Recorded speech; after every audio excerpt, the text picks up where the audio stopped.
মৌসুম আসতেই ফরিদপুরের নদীবন্দরে বেড়েছে কর্মচাঞ্চল্য। নদীতে পানি বাড়ায় ছোট ও মাঝারি আকারের জাহাজ নোঙরের পরিমাণ বেড়েছে। কয়েক হাজার শ্রমিকের হাঁক ডাকে ভোর থেকেই মুখর হয়ে উঠছে নদীবন্দর। এনে আরও জানাতে ফরিদপুর নদীবন্দর থেকে যুক্ত আছেন সহকর্মী মফিজুর রহমান শিপন। শিপন, জানাবে যে দৈনিক পণ্য আনা নেয়া কি পরিমাণ বেড়েছে, কি ধরনের পণ্য বেশি আসছে? বৃহত্তর ফরিদপুরের একমাত্র নদীবন্দর ফরিদপুর নদীবন্দরটি, এটি কিন্তু পদ্মা নদীর সাথে সংশ্লিষ্ট। পদ্মা নদীতেই মূলত অবস্থিত ফরিদপুরের সিএমবি ঘাট এলাকায়। তো আপনাকে বলে রাখতে চাই যে শুষ্ক মৌসুম, অর্থাৎ যে সময় পানি থাকে না নদীতে, সেই তুলনায় এখন কিন্তু প্রায় 10 গুণের বেশি কাজের তৎপরতা বেড়েছে এবং ছোট বড় লাইটার জাহাজ লোড আনলোড হচ্ছে, এমনটি আমরা দেখতে পেয়েছি। আমি কথা বলেছিলাম এই জায়গায় যারা কাজ করে কুলি শ্রমিক, তাদের সঙ্গে কথা বলেছিলাম। তারা বলেছেন যে এই মৌসুমে নদীতে পানি থাকার কারণে কিন্তু দূর দূরান্ত থেকে কিন্তু জাহাজগুলো স্বাভাবিকভাবে সুন্দরভাবেই কিন্তু এখানে পৌঁছতে পারছে। বিশেষ করে চিটাগং, নারায়ণগঞ্জ, সিলেট থেকে, ঢাকা থেকে কিন্তু জাহাজ এখানে আসে এবং এখান থেকে কিন্তু পণ্য আনলোড করে সেই মালগুলো কিন্তু বৃহত্তর ফরিদপুর শুধু নয়, বিশেষ করে দক্ষিণ পশ্চিম অঞ্চলের বিভিন্ন জেলায় কিন্তু এখানে পণ্যটি যায়। বিশেষ করে সিমেন্ট, গম, সার, চাল সহ বিভিন্ন জাতীয় পণ্য কিন্তু এখান থেকে যায় বিভিন্ন অঞ্চলে। অর্থাৎ নদীপথে আসার কারণে ব্যবসায়ীদের কিছুটা লাভ হয়, অর্থাৎ খরচ কমে, যে কারণে কিন্তু তারা মূলত এই পথটিকে তারা বেছে নেয় এবং এই নদী বন্দরটি কিন্তু টান খেয়ে পায় বর্ষা পুরা মৌসুম জুড়েই কিন্তু।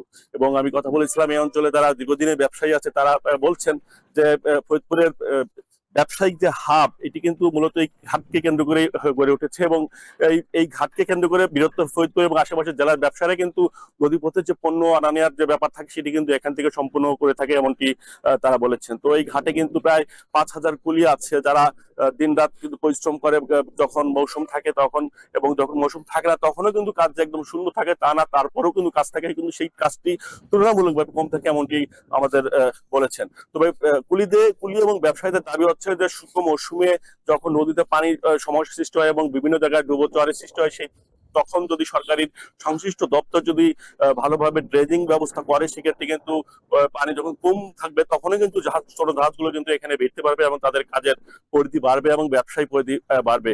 তো ফরিদপুরের যে এই ঘাটকে কেন্দ্র করে প্রায় শতাধিক ব্যবসায়ী আছে, তাদের ব্যবসায়ী কর্মকাণ্ড এই ঘাট কেন্দ্রিক পরিচালনা করে থাকে। তো আপনাকে বলে রাখতে চাই যে ফরিদপুরের বৃহত্তর ফরিদপুরের যে নির্মাণ সামগ্রী, বিশেষ করে রড, সিমেন্ট এবং এবং বালি যেটি আসে, লাল বালি, সেটি কিন্তু এই ঘাট থেকেই কিন্তু মূলত সব জায়গায় ছড়িয়ে পড়ে। কয়লা, বিশেষ করে যখন আমাদের ফরিদপুরে অঞ্চলে ইট কাটা শুরু হয় বা ইট মৌসুম শুরু হয়, তখন কিন্তু এখানে কয়লা আসে দূর দূরান্ত থেকে। সেই কয়লা কিন্তু সারা জেলার ব্যবসায়ীরা কিন্তু এখান থেকে মূলত কয়লাটি নিয়ে তারা ব্যবসার কাজে, ভাটার কাজে ব্যবহার করে এবং সেখানে কিন্তু বড় অর্থনৈতিক একটি কর্মচঞ্চল থাকে সেই ভাটা কেন্দ্র করে। তো সব মিলে বলতে হয় যে ফরিদপুরের ঘাটে কিন্তু এই মৌসুমে এখন প্রচুর পরিমাণ কাজ চলছে এবং এই কাজ পেয়েও কিন্তু এখানে যারা ব্যবসায়ী এবং কুলি শ্রমিক রয়েছে, তারা কিন্তু সন্তুষ্ট প্রকাশ করেছে। তো এই ছিল ফরিদপুরের সর্বশেষ ফরিদপুরের নদীবন্দরের খবরাখবর।